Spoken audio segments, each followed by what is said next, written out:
day, he became the most revered president since Abraham Lincoln.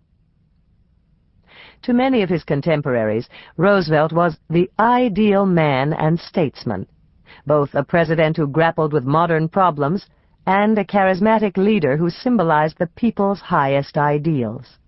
As a third-party presidential candidate in 1912, running against the power and tradition of the two-party system, he achieved the impossible. Although he came in second to Democrat Woodrow Wilson, he beat the well-financed Republican incumbent William Howard Taft, polling the largest percentage of the popular vote ever won by a third-party candidate in U.S. history. His popularity extended beyond politics, for he was admired as a celebrity who stood for cherished beliefs, and as an intellectual who reinterpreted the nation's past. From the 1880s, he wrote for popular magazines, from the Ladies' Home Journal to Youth's Companion, telling tales of his own adventures and giving advice on how people should conduct their lives. His readers were entertained and instructed by his articles about manly sports, proper family relations, who should go west, and good books to read on safari, all of which made him a highly paid and sought-after writer. When the Boy Scouts looked for the perfect role model to present to their young recruits, Theodore Roosevelt came to mind. Clearly, large segments of the public found him believable as a cultural authority. In 1913, when American Magazine took a poll to find out who was the greatest man in the United States, T.R. won hands down. It is a testimony to his lasting popularity as an engaging national figure that in 1979, another popular magazine, Newsweek, featured him on its cover as a perennial American hero. Among modern presidents, it is T.R. who inspires the most active fan club, the Theodore Roosevelt Association. His life provides enough engaging material to inspire Broadway plays and movie scripts, and heavy traffic at historic sites. But he left a more substantial legacy than mere popularity and entertainment value. Today he is heralded as the architect of the modern presidency, as a world leader who boldly reshaped the office to meet the needs of the new century and redefined America's place in the world.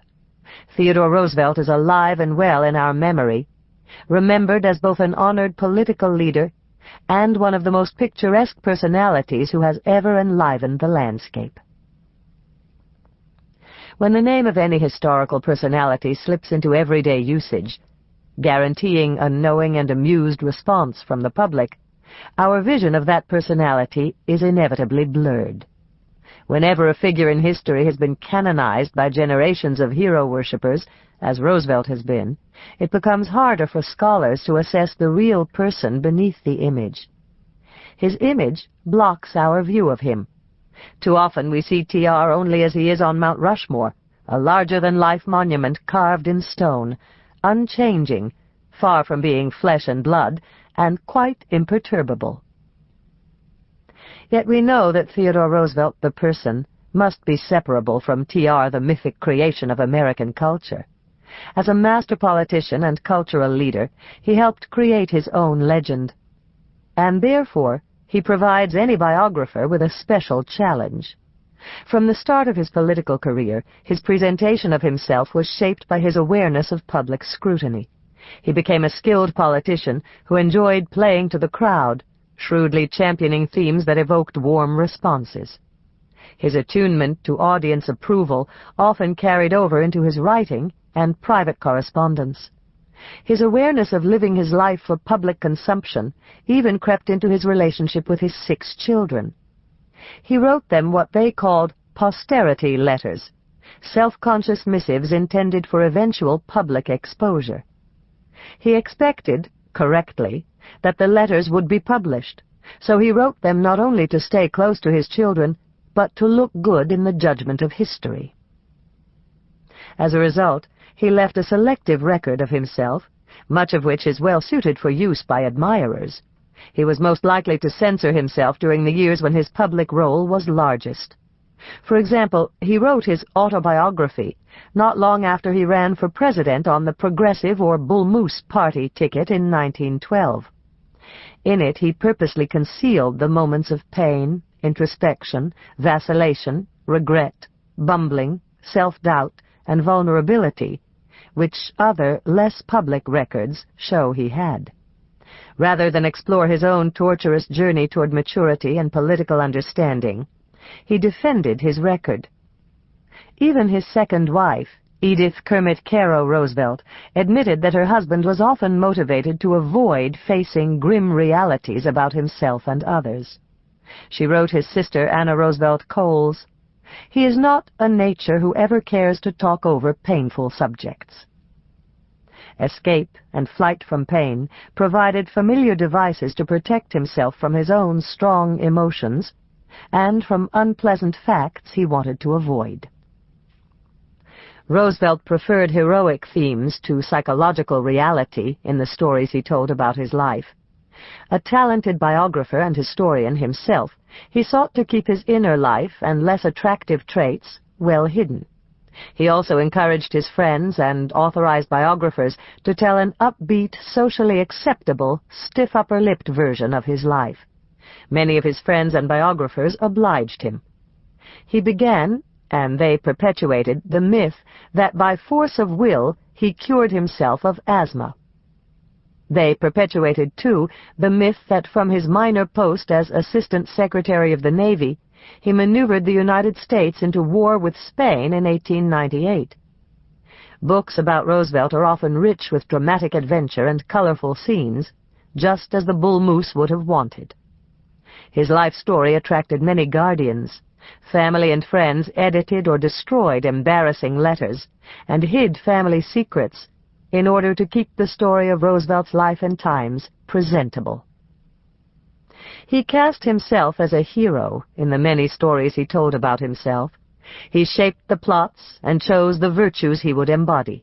As a young man well read in James Fenimore Cooper's and Francis Parkman's romanticization of the Western pioneer, as well as the dime novel's simpler portrayal of Western cowboys, T.R. styled himself as a new Leatherstocking, the lone hero who stood for innate morality in the midst of nature. As he headed west to lead the wild, half-adventurous life of a ranchman, Roosevelt entered the hero land of his favorite literature in order to become a hero himself. He outfitted himself in buckskin cowboy garb and made sure he was photographed in it. Left unquenched by his Western adventures, he looked elsewhere for testing grounds. His appetite for derring-do was insatiable.